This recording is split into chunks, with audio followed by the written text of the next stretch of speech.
educational. So what we're going to do is, I'm going to try to teach you all something about the art of magic. No doubt you've seen a magician sometime or another do a trick where he cut a rope in half, join the ends back together, and put the rope back together again. I'm going to walk you through exactly how that's done, step by step. Gene, would you examine this rope and make sure it's exactly what it claims to be? Okay, thank you. Go ahead. Just kidding. Okay, no trap doors, no, no, there wasn't. Nothing in there. Just My hand felt a little funny. Okay, that's tape, so it wouldn't unravel. But it's just ordinary rope, right? Sure. Same as you have on your nightstand. It's pretty much same thing. Okay. Okay, now every magician who wants to do this trick spends years learning to tie a particular knot. This knot is called the Mongolian Pop Knot. And I'm going to walk you through exactly how it's done. Now, you'd have to practice it for a long time to be actually able to do it, but I can explain it to you right now. The first thing you have to do is when you cut the rope in half, you have to make sure that the halves are exactly the same length.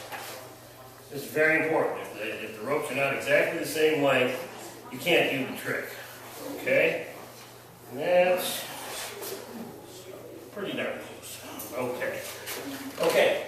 Now, the Mongolian Pop Knot, tied by taking the rope on the left, bring it around the rope on the right, tuck the end through the hole, pull it tight. Then you look, and if one side is longer than the other, you put it back through the hole the short end came out of, going the other way, pull it down instead of up, pull it tight, and then once more. Okay? And that's Mongolian Pop Knot. Now, that's not the whole secret to the trick. You also need some magical pixie dust, which you sprinkle onto the rope like that. Give it a few seconds, and pop. That's why it's called the Mongolian Pop Knot.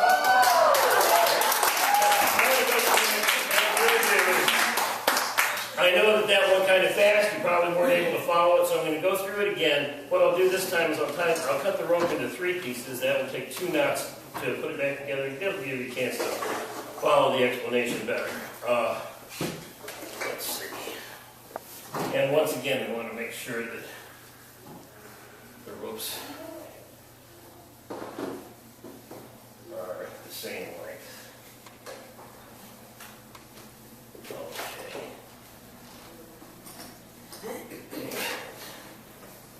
Okay. Easiest way to do this is, okay. So, we have 3 ropes, all the same length, and we're going to put them together with Mongolian Pop Knots. People often ask me, what if I made a mistake? What if I cut the ropes and they're not all the same length? Is that a problem?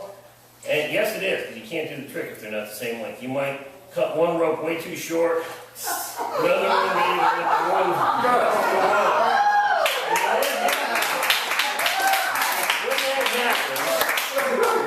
Magicians have the same thing the government claims to have, a contingency plan.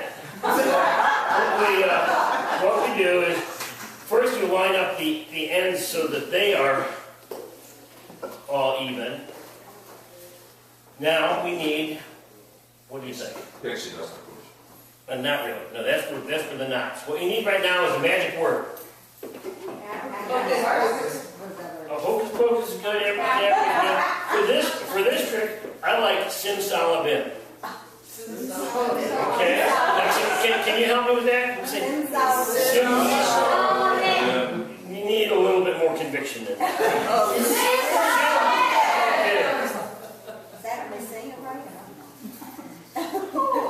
Okay. Having restored the ropes to the same length, we're now able to proceed with the Mongolian Pop Knot. Now, like I said, we take the left hand rope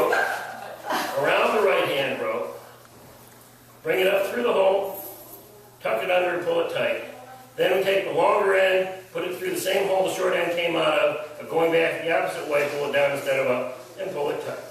Okay? You follow that, right? Yeah. Okay, once again.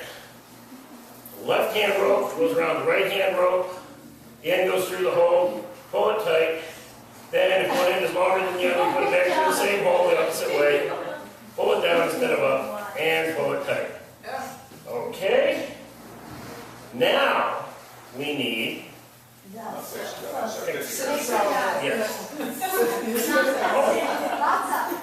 Oh, one of the pixies must have survived the winter. Okay. Sprinkle on our pixie dust. Give it a few seconds. Pop that knot off. Pop that knot